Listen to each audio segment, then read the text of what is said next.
이단자들이 다루는 본문이 이 요한계시록 아니면 다니엘서입니다. 다니엘, 요한계시록, 마태복음 24장 이것을 다루는 이유가 뭡니까? 종말에 관한 이야기입니다. 그러니까 사람들은 종말에 관한 그 이야기를 통해서 가장 이단적인 것들을 드러낼 수 있는 하나의 내용이 되기 때문에 그렇습니다. 그래서 이단자들의 대부분은 말세, 종말 이걸 가지고 얘기할 때가 참 많습니다. 그러니까 이런 말씀들을 할 때 사람들이 굉장히 미혹이 많이 되잖아요. 근데 이제 미혹되는 것은 왜 그러냐? 아까 말씀드린 것처럼 너무나도 명료하게 얘기하기 때문에 그렇습니다. 명료하게 이것은 이거다. 그렇게 얘기한단 말이죠. 그런데 성경 자체는 그렇게 명료한 것이 항상 좋은 것은 아닙니다. 물론 성경 자체가 명료한 부분이 있죠. 하지만 모든 것이 다 명료한 부분이 아닌데요. 자, 이런 말씀들을 우리가 제대로 가려면 어떻게 성경을 이해해야 되냐가 문맥을 통해서 이해한다는 늘 강조하죠. 문맥을 통해서. 그러니까 그들은 다 보세요. 신천지 완전 문맥을 벗어납니다. 자기가 필요한 대로 막 그냥 굉장히 어떤 그 비유적인 것들을 많이 해요. 비유. 그 다음에 이제 이단은 아니더라도 성경을 제대로 알지 못하면서 성경을 이해하는 사람 중에 뭐냐면 그냥 본인이 좋은 대로 해석을 해요. 그냥 읽다가 그냥 좋은 부분이 있으면 문맥과 전혀 관계없이 그렇게 글이 마칩니다.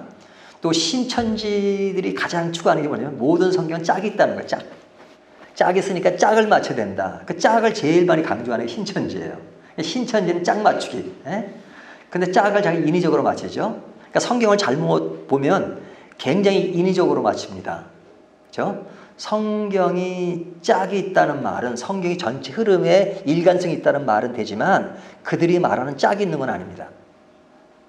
그런 식의 짝은 아니란 말이죠. 그러니까 요 말씀은 요 말씀과 연결되고 연결되고 또 굉장히 인위적으로 할 때가 많아요. 그래서 성경을 인위적으로 하지 않으려면 이렇게 문맥을 이해하면 창세기를 이해하면 창세기 1장부터 50장까지 흐름이 어떻게 흘러가고 그중에 이 문맥이 어떻게 이어지는가 어떤 것과 연결되는가를 잘 봐야 됩니다. 그러지 못하면 엉뚱하게 해석을 해요. 자, 우리가 마태복음 24장을 보면 24장이 이제 51절까지 있는데요. 자, 그 51절까지 가기 전에 제일 처음에 나타나는 말씀이 뭐냐면 예수께서 성전에서 나와서 가실 때, 그렇죠? 때란 말이 나오죠. 1절 때. 또 3절에 보면 예수께서 감람산 위에 앉으셨을 때, 이럴 때라는 말이 나오면 그때가 언젠지를 잘 보셔야 됩니다. 그때 상황을 이렇게 그림으로 그리셔야 돼요. 그러니까 예수님이 성전을 가신 게 나와서 가실 때, 그러니까 성전을 나와 가시는 때입니다. 그리고 이제 가시다가 어디에 앉으셔요? 3절 감람산 위에 앉으셨을 때, 감람산에서 앉으셨습니다. 근데 이제 장소는 바뀌었지만 질문은 같죠. 제자들이 질문하는 내용은 같습니다. 그 질문이 뭐냐면 조용히 와서 이르되 우리에게 이르소서 어느 때에 이런 일이 있겠사오며, 그러죠? 어느 때에 이런 일이 있겠. 어느 때는 언제예요? 성전이 파괴될 때. 예수님이 성전이 무너지리라 하셨으니까 같이 문맥을 보세요.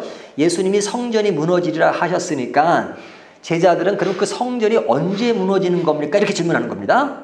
그러니까 예수님이 성전이 무너지는 그때가 때는 말씀하지 않는 미혹을 조심하라 하시면서 그때 징조를 물으니까 제자들이 그때 징조가 어떻겠습니까? 물으니까 그 성전 파괴 때 징조가 어떤 것인지를 말씀하시는 겁니다.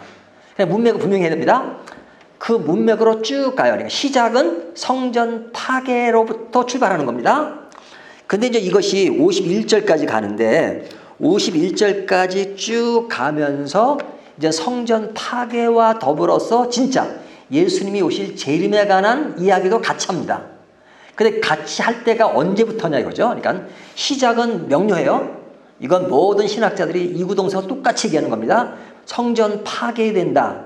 이거는 이단자들이나 그 목회자들 중에서 성경을 잘못 보는 사람들이 얘기하는 거지 신학자들은 다 한결같이 이구동성으로 이것은 성전 파괴에 대한 징조를 얘기한다 얘기해요. 근데 이제 그 징조의 이야기가 몇 절까지 가느냐 하는 문제는 좀 달라요. 의견이. 자, 이것이 이제 28절까지 가면 죽음이 있는 곳에는 독수리들이 모일 것이니라 하면서 29절에 그날 환난 날에 즉시 해가 어두워지며, 자 이때부터 28절부터는 이제는 성전 파괴에 대한 문제가 아니라 그 이후에 예수님 실제 재림하실 때 그 당시의 징조라고 말한단 말이죠. 이렇게 말하는 학자들이 많아요. 그러니까 자 출발은 성전 파괴로 얘기하고 파괴에 대한 징조를 얘기하다가 28절이 들어가면서 이제 예수님의 실제 인자가 오실 때 상황을 재림하실 때 그 징조를 얘기하는 것이다. 이렇게 얘기합니다. 그러니까 학자들마다 어떤 사람은 29절서부터라고 보는 사람도 있고 어떤 사람은 또 30 몇 절로 이렇게 보는 사람도 있고 그건 약간 의견이 다른데, 자 중요한 것은 이 중간부터는 전 예수님의 재림 이후에 재림 때의 징조다 이렇게 보는 것은 다 이제 일관된 이야기 같습니다. 그러니까 이런 문맥을 쫙 봐야 돼요. 그러니까 앞에 문맥을 재림 때 징조라고 보면 안 돼요. 28절 전까지는 성전 파괴에 대한 이야기입니다. 그러니까 예전에 이제 이단자들이 나타나가지고 뭐라고 얘기했냐면 예수님이 몇월 며칠 날 온다 그랬어요. 그래서 그들이 준비할 때 뭐냐면 너희들은 이것을 피하기 위해서는 여기 보면 산으로 도망가라 그러죠. 여기 보면 이제 뭐 여기 나오잖아요. 15절서부터 보면은 너희들은 뭐 밭에 있는 자는 겉옷을 가지러 뒤로 돌이키지 말 것이요 그날에는 아이 된 자들과 젖먹이 자는 하가 있으리로다. 뭐 그러면서 그 당시에는 임신하지 말아야 된다. 뭐 그 당시에는 일어나면 뭐 어디로 도망가라 산으로 도망가 이런 얘기들 많이 했단 말이죠. 실제로 그랬어요. 그 왜 그래요? 이 이야기는 언제 때 상황을 얘기하는 것이라고요? 성전 파괴. 예수님 재림 때 이야기가 아니고 지금 예루살렘이 이때로부터 몇십 년 후에 이제 성전 파괴가 이루어집니다. 그러니까 그때 너희들은 이렇게 피하라 이렇게 말씀하시는 거예요. 그러니까 이 말씀을 그 예수님 오실 때 징조로 오해하면 그런 이단자들이 보였던 그런 모습을 드러낸단 말이죠. 그러니까 그런 것들을 우리가 조심해야 되고 문맥을 따라 이해해야 하는 겁니다. 자 그러면 어느 때 이런 일이 일어나겠느냐. 이제 그러니까 예수님이 이제 여러 가지 이야기를 하는데, 이제 15절부터 22절까지 이야기는 그 당시에 환난 날, 그때가 그 환난을 당하는 그 모습이 어떤 것인가 하는 이야기를 하고 있고요. 23절부터 28절까지는 거짓 그리스도와 거짓 선지자의 미혹, 이렇게 지금 우리가 매일 성경을 보면 그런 그 제목을 잘 잡아놨습니다. 그러니까 이 당시에 거짓 그리스도와 거짓 선지자들이 미혹을 할 것이다. 그러면서 이제 28절부터 그 다음에 이제 인자의 오심에 대한 이야기를 하고요. 그 다음에 이제 28절 이후 32절부터 35절까지는 이제 무화과 나무의 교훈 이렇게 이제 제목을 잡아놨는데요. 자, 이런 일들이 이제 일어나는 겁니다. 그러니까 그 앞에 나오는 성전 파괴 전에 이런 징조들이 일어나는데 그럴 때 이 이야기는 뭐냐면 너희들은 이럴 때 이렇게 피하고 이런 것을 조심하라 하는 이야기를 하죠. 근데 이제 그 32절에 보면 무화과 나무의 비유를 배우라 그래요. 이 비유는 아마 29절서부터는 예수님의 재림에 관계되는 징조일 가능성이 많습니다. 근데 그러면서 32절에 무화과 나무의 비유를 배우라 그러죠. 근데 이제 이 무화과 나무는 뭘 상징하죠? 무화과 나무? 이스라엘을 상징하죠. 그러니까 이단자들이 제일 많이 써먹는 게 이겁니다. 무화과 나무를 배우라. 그 가지가 연하여지고 잎사귀를 내면 여름이 가까운 줄 아나니. 옛날에 다미성교회라고 있었습니다. 이장님이라고 다미성교회가 아주 그 이단 중에 하나예요. 그래도. 근데 그 사람 이장님이란 사람이 저는 목사란 말 붙이기도 싫어요. 그 사람이 예수님이 언제 오신다 그랬냐면 1988년도에 오신다 그랬어요. 1988년도에 온다고 주장해가지고 그 교인들이 흰 옷을 입고 막 그냥 그 오실 준비를 했어요. 근데 1988년도에 오셨나요? 안 오셨나요? 만약 오셨으면 우리가 여기 앉아있을 리가 없죠. 그렇죠? 아주 난리가 났었으면 난리가 났습니다. 예수님 오신다고 막 떠들썩했어요. 88년도에. 근데 그 사람들이 그런 걸 주장할 때 뭘 가지고 그런 얘기를 합니까? 성경 가지고 얘기해요. 성경 가지고. 그 사람들도 성경을 가지는데 성경을 엉터리로 해석하니까 그렇죠. 근데 그 해석의 근거가 바로 이 본문이에요. 이 본문이 뭐냐면 무화과 나무는 뭘 비유하는 것이냐? 이스라엘을 비유하는 것이다. 근데 그 가지가 연하여지고 잎사귀를 내면 여름이 가까운 줄로 아나니. 그러니까 여기 잎사귀를 낸다는 것은 이스라엘의 독립을 얘기한다. 이렇게 주장했어요. 자, 이스라엘이 몇 년도에 독립했습니까? 1948년. 1948년에 이스라엘이 독립을 했잖아요. 근데 그 때가 잎사귀를 내는 것이라고 그래요. 잎사귀를 낸다. 잎사귀를 내면 독립이 되면 이제 뭐가 가까운 줄 알라? 여름이 가까운 줄로 아나니. 그러니까 그 독립이 되면 예수님이 가까이 올 때라는 거예요.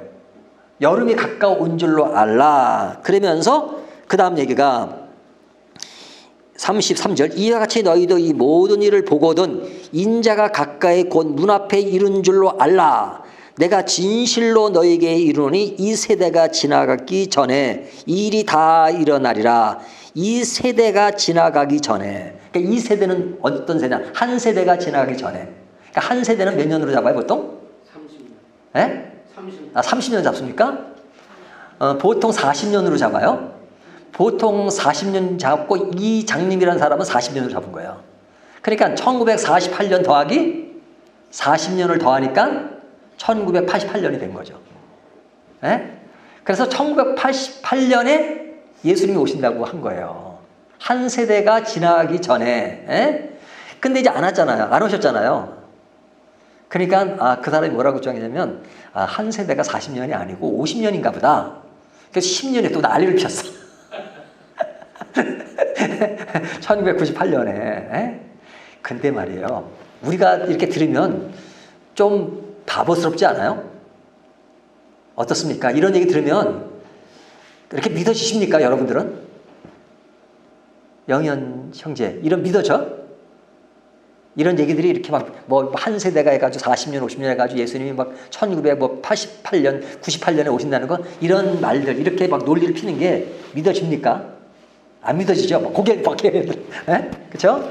이게 진짜 어린아이라도 다 알 것만 같은데 이 빠지는 사람들 보면요 진짜 거기에 뭐 대단한 사람도 많아요. 에? 거기 뭐 배웠다는 사람들도 있고 뭐 대학 뭐 누구 있고 다 그래요. 근데 빠져요. 이 빠지는 건 왜 빠질까요? 제가 오늘 오전 설교 때 미혹이라는 건 뭐예요? 사람 정신을 완전 홀려가지고 헷가닥하게 만드는 겁니다. 그러니까 사람이 여러분 사기당해 보셨어요? 평상시에 사기를 안 당할 것 같은 사람이 사기 한번 당할 때는 그때는 좀 핵돌아.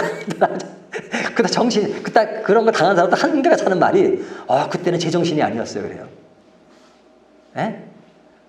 제정신이 아니었다 그러잖아요. 이때 이 사람들은 제정신이 아닌 거예요. 에? 그러니까 그때 완전히 그래가지고 뭐 기다리고 그러잖아요. 그러니까 이런 성경을 이런 식으로 푸니까 그런 거예요. 이런 식으로 푸니까. 그래서 성경은 제일 중요한 건 문맥으로 풀어야 된다. 그래서 제가 이제 강해 설교를 하는 이유도 계속 순차적으로 하잖아요. 저희가 아침마다 새벽기도 이렇게 늘 보내는 것도 계속 이어지는 것이 중요해요. 에? 이어지니까 앞에 문맥을 통해서 계속 이어지고. 에? 그러니까 성경은 문맥을 따라 해석이 돼야 되고 또 전체로 창세부터 계시록까지 모든 성경의 흐름과 일치가 돼야 돼요. 내가 한 본문을 보는데 성경 다른 것과 일치가 안 되면 그런 성경을 잘못 해석하는 겁니다. 그러니까 이단자들은 자기 임의적으로 해석하는 거예요. 임의적으로. 아니 여기 포도나무 비유를 배우라면 이 포도나무가 독립이란 근거가 어디 있어요? 자기들이 만든 거지. 근데 여기에 빠지는 사람들이 문제예요. 그래서 좀 신비적인 선교단체들이 이런 성향들이 많아요. 굉장히 인위적이에요. 그리고 굉장히 명확한 정답을 줍니다. 꼭 그 종말에 대한 얘기가 아니더라도 굉장히 예를 들면 저희 같은 경우는 인간의 구조가 3분설이나 2분설이냐 이렇게 말할 때도 2분설, 3분설 얘기해도 3개의 구조로 됐다, 2개의 구조 얘기해도 그것을 명확하게 판단하진 않아요. 나는 2분설을 주장합니다. 하지만 3분설이 된다 하더라도 뭐 그럴 수도 있고 나중에 하나님께 와서 물어봐야죠. 이렇게 얘기한단 말이죠. 근데 아주 명확한 사람, 어떤 사람들이 명확하냐 이런 거. 이단자들일수록 그리고 이단까지는 안 가더라도 그냥 이렇게 편견이 많은 편향적인 사람들일수록 굉장한 정답을 줍니다. 이것은 이거다. 이것은 이거라고 말해요. 이것은 이거라고 말할 수 있는 부분이 있어요. 예수 그리스도 외에는 구원이 없다, 있다. 그걸 희미하게 말하면 안 될 거는. 예수 그리스도 외에는 구원이 없다. 이건 명령하게 얘기해야 돼요. 하나님은 성부, 성자, 하나님, 삼일체 하나님 아직 명령하게 얘기해야 돼요. 예수님은 반드시 오실 것이다. 예수 그리스도의 십자가는 나를 위해 구원하신 것이다. 나의 구원의 확신. 이런 것들을 아주 명확하게 얘기해야 돼요. 하지만 종말론 같은 경우에 언제 이런 것은 예수님도 그 날짜를 알려주지 않으셨어요. 그런데 그런 것을 성경이 말씀하지 않는 것을 명료하게 얘기하는 것, 그것은 조심해야 돼요. 조심해야 돼요. 어떤 사람은 조금 건전하다고 생각하는 사람인데 그 사람도 가만히 보면은 사람들이 신학자들이 그걸 말 못하고 있습니다. 말 못해요. 하지만 나는 얘기해요. 하고 아주 자신만만하게 얘기하는 거죠. 그러니까 가사 처음에는 그럴 때 들어봤는데 나중에 보니까 그 사람도 굉장한 허점이 많더라고요. 자기 인위적인 것들이 그렇게 많다는 걸 발견했어. 아, 그래서 이 사람에게도 이단이라는 소문이 도는구나. 이단은 아니더라도. 그건 뭐냐면 명료할 때 명료해야 되고 명료하지 말아야 될 때는 명료하지 말아야 돼요. 그건 우리도 마찬가지입니다. 명료할 때 명료하고 명료하지 말아야 될 때 명료하지 말아야 돼. 왜? 하나님이 여백으로 남겨놓으신 부분이 너무 많기 때문에 그렇습니다. 우리가 이 시대에는 부분적으로 아나 주님이 오시고 하나님의 나라가 이루어질 때 그때는 명료하게 보일 것이다. 왜 하나님은 그렇게 여백으로 많이 두셨는가? 여백으로 남겨놓아야지만 우리가 제대로 신앙생활을 할 수 있어요. 그렇지 않으면 사람들이 나태하든지 아니면 그때에 맞춰가지고 요령을 핀단 말이죠. 그리고 우리가 그걸 다 알면요. 감당을 못해요. 감당을 못해요. 그렇죠? 감당을 못합니다. 그러니까 인간이 최초 타락할 때부터 마귀가 한 것을 이를 보면 뱀이 한 그 아담과 하와를 꼬실 때 보세요. 유혹할 때. 에? 그 하나님이 선악과를 따먹지 말라 그랬잖아요. 그러니까 그 사탄이 뭐라 그래요? 하나님이 따먹지 말라고 한 이유를 분명히 얘기해 주잖아요. 그렇죠? 그거 속이는 거잖아요. 하지만 너무 분명하게 얘기해. 에? 너희가 그것을 먹으면 하나님같이 될 것 같아서 하나님 못 따먹게 하시는 것이다. 그것이 사탄이에요. 그러니까 와, 그것 때문에 그냥 팍 그냥 유혹돼 버린 거잖아요. 너무 명료하니까. 그냥 너무 명료한 거 너무 좋아하지 마세요. 왜? 우리들은 너무 배우고 지식이 있다 보니까 자꾸만 이렇게 뭔가를 확실하게 얘기해 주는 걸 좋아해요. 그러니까 내가 10년 후에 무슨 일이 일어날 겁니까? 그러면 10년 후 일을 어떻게 알아? 내일도 모르는데. 근데 어떤 점쟁이가 10년 후에 반드시 당신은 결혼하게 돼 있습니다. 그래. 에? 그러면 아이고 그 점쟁이 자용하다 그랬단 말이죠. 왜? 명료하게 얘기하니까. 그래서 여기서 예수님이 당시의 징조를 얘기하실 때 그 징조에 대해서 이런 일이 일어날 것이다 하는 이야기들을 하시지 언제 며칠 날 뭐가 일어난다 그러지 않잖아요. 근데 이 징조라는 것은 제가 오늘 오전 설교 또 얘기했지만 이 징조는 성전 파괴 전까지만 일어난 게 아닙니다. 세상 끝이라고 하는 것은 그건 제자들의 표현이었고 예수님은 그것이 시작이다 이렇게 말씀하시죠. 그러니까 그 시작의 징조는 오늘 우리까지. 그러니까 우리가 이 말세라는 말, 종말이라는 말은 제가 누누하게 설명했죠. 자, 지금이 말세입니까? 말세가 아닙니까? 말세죠. 근데 말세는 지금 들어와서 2000년 들어와서 말세가 아니라 언제부터 말세라 그랬죠? 예수님이 초림서부터. 예수님의 초림서부터 예수님 오실 때까지. 그러면 아직 예수님이 오시지 않았으니까 초림은 2000년 전이잖아요. 에? 2000년 전. 그래서 바울이 말세란 말을 쓸 때 그 당시도 말세라고 했던 거예요. 그러니까 말세의 개념은 시간의 개념이 아니라 순서의 개념이에요. 순서. 예수님 전에는 오시기 전에는 말세가 아니에요. 절대 말세가 아닙니다. 예수님 오신 후의 말세. 그래서 말세에 대한 그 개념을 제가 그 창세기의 무드셀라의 예를 통해서 설명을 했죠. 그것도 여러 번 설명했죠. 여러 번이라 수십 번 설명했을 거예요. 그렇죠? 수십 번. 자, 그러나 이건 못 들으신 분을 위해서 분명히 이해하셔야 됩니다. 자, 이 세상에 가장 오래 사는 사람이 누굽니까? 무드셀라. 무드셀라가 가장 오래 살았다. 그래서 무드셀라를 부러워하는 사람들이 너무너무 많아요. 나도 그만큼 오래 살았으면 좋겠다. 무드셀라가 몇 살까지 살았죠? 에? 900? 네, 저도 지금 잘 생각이 안 나요. 969요? 하여튼 찾아보십시오. 하여튼 900 몇 세에 돌아가셨어요. 자, 거의 1000년 가까이 산 거죠. 지금은 뭐 상상도 할 수 없는 그런 건데.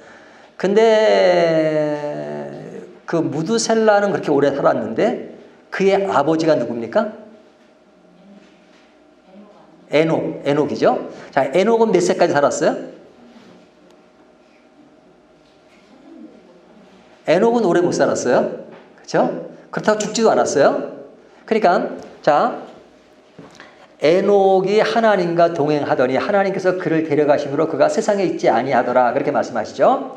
근데 이제 에녹을 뭐라고 표현은 의로운 사람이라 그러잖아요. 의로운 사람이라. 그래요. 그러니까 하나님과 동행한 사람. 동행이란 말을 쓸 때 그 에녹에게 나옵니다. 하나님과 동행하더니 동행이 그 의인 그 에녹과 굉장히 이렇게 부합된 단어입니다. 근데 이제 에녹이 이제 아들을 낳았습니다. 그 아들이 누구냐면 무드셀라예요. 근데 이제 그 아들 이름을 무드셀라라고 지었을 때 분명히 하나님이 예? 에녹, 예. 예. 제 얘기가 틀립니까? 아니죠? 네. 자, 에녹이 이제 무드셀라를 낳을 때 그 누가 이름을 지었다는 말씀은 없지만 하나님이 그 당시 상황으로 보면 내 아들 이름을 무드셀라라고 져라. 그 이름의 뜻은 이럴 것이라고 말씀하셨을 겁니다. 그 당시 흐름이 그랬어요. 근데 무드셀라의 그 뜻이 뭐냐면 이런 뜻입니다. 무드셀라의 뜻은 뭐냐면 내가 죽으면 심판이 온다는 뜻이에요. 내가 죽으면 심판이 온다. 그러니까 무드셀라가 죽으면 심판이 온다는 뜻을 가지고 있어요. 그러니까 그 얘기를 하나님을 에녹아 내가 아들을 낳으리니 이름을 무드셀라라고 하라. 그 뜻은 그가 죽으면 심판이 온다라는 뜻이다. 그러죠. 그거는 하나의 이름과 더불어서 그 에녹에게 하나님이 어떤 뜻을 전달한 거죠. 성경은 보면 이런 어떤 이미적인 그런 예언들이 많아요. 근데 실제로 에녹이 언제 죽냐면 노아 홍수 때 죽습니다. 노아 홍수 때 죽어요. 이렇게 계산해 보면 딱 나와요. 예? 그 계산하면 딱 나옵니다. 노아 홍수 때 에녹이 죽어요. 에녹이 아니라 무드셀라가 죽어요. 그러니까 무드셀라가 죽을 때 심판이 온다는 예언은 맞은 거에 맞지 않은가요? 맞은 거죠. 그에게 예언했던 말씀처럼 무드셀라가 죽을 때 그 노아 홍수가 일어났습니다.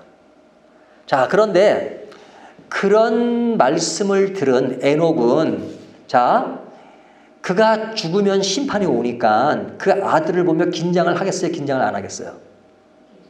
그 아들이 죽으면 큰일 나는 거죠. 왜 큰일 나요? 아들 한 사람만 죽는 것이 아니라 그 아들이 죽을 때 뭐가 온다고요? 심판이 오니까 큰일 나잖아요. 그러니까 에녹은 자기 지역만 죽는 게 아니라 다 땅에 그가 있는 땅에 심판이 온다는 그런 경고의 말씀을 들었기 때문에 긴장 안 할 수가 없는 거죠. 그래서 긴장합니다. 그러면 언제부터 긴장할까요? 자, 제가 문제를 드립니다. 에녹이 태어나기 10일 전부터. 2번, 에녹이 태어나자마자. 3번, 에녹이 태어난 지 1년 후. 4번, 기타. 몇 번입니까? 태어나기 전? 태어나자마자. 자, 왜 태어나자마자 긴장하게 될까요? 자, 왜 태어나자마자 긴장하게 될까요?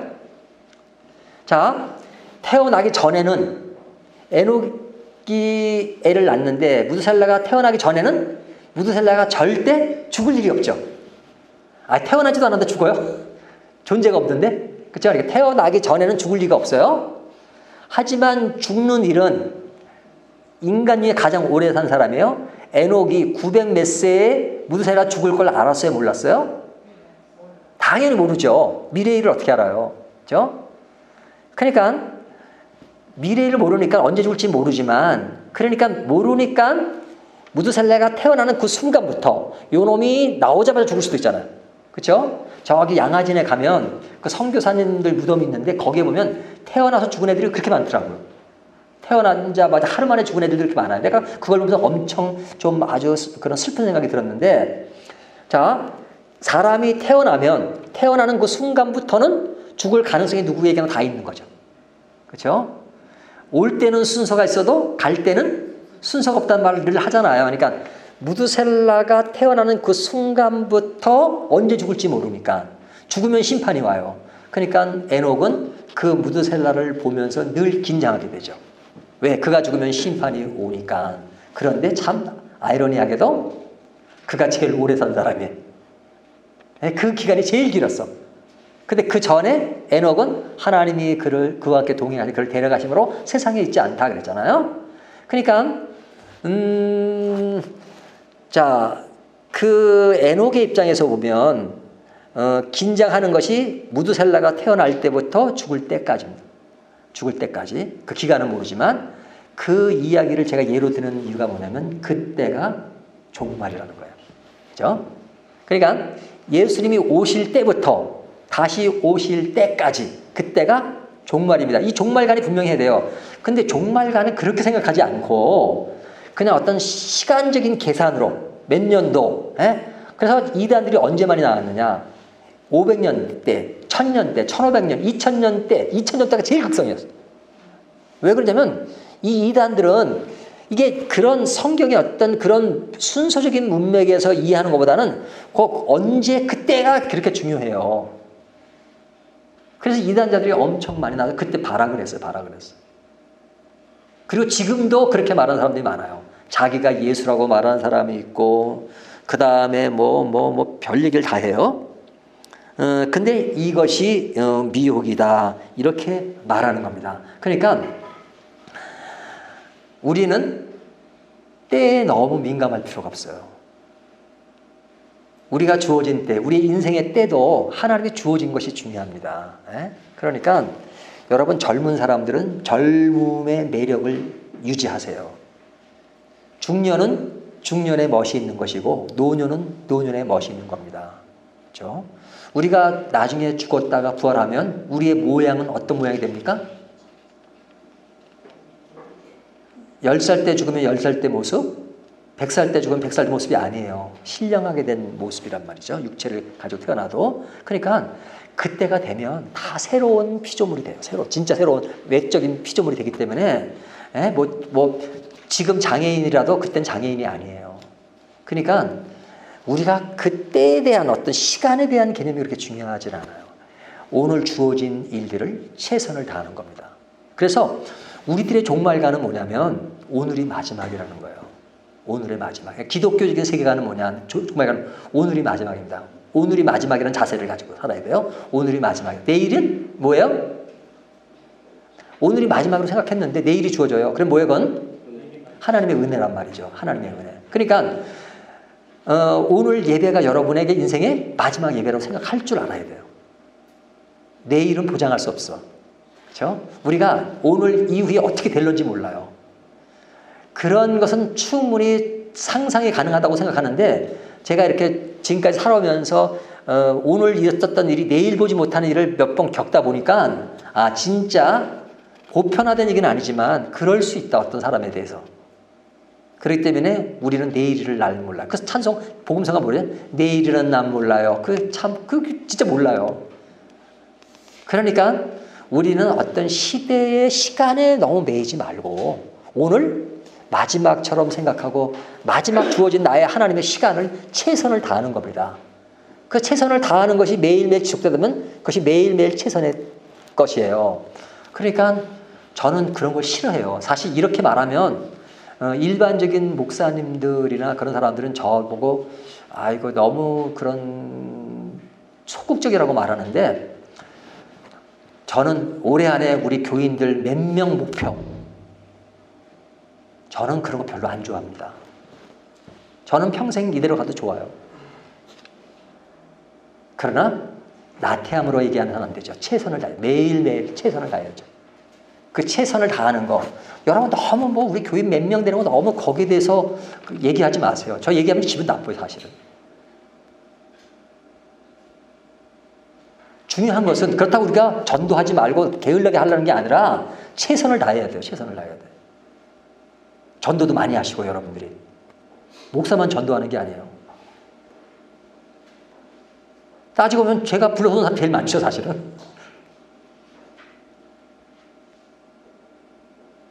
최선을 다해야 돼요. 하지만 그런 어떤 시간의 때를 너무 민감하게 생각하고 최선을 다하는 오늘의 종말과는 오늘을 마지막에. 그렇죠? 내일 주어진 건 하나님의 은혜예요. 그리고 오늘 주어진 것이 1명이 되든 10명이 되든 100명이 되든 1000명이 되든 최선을 다하는 겁니다. 최선을 다하고 그리고 어떤 시대적인 징조 이런 것은 뭐예요? 징조에 민감하지 말라는 얘기 아니라 민감해야 돼요. 민감해야 돼요. 예? 강원도에 산불 났다 그러면 민감해야 돼요. 민감해야 돼요. 민감하다. 뭐 산불이 났대. 어려운 사람이 있다.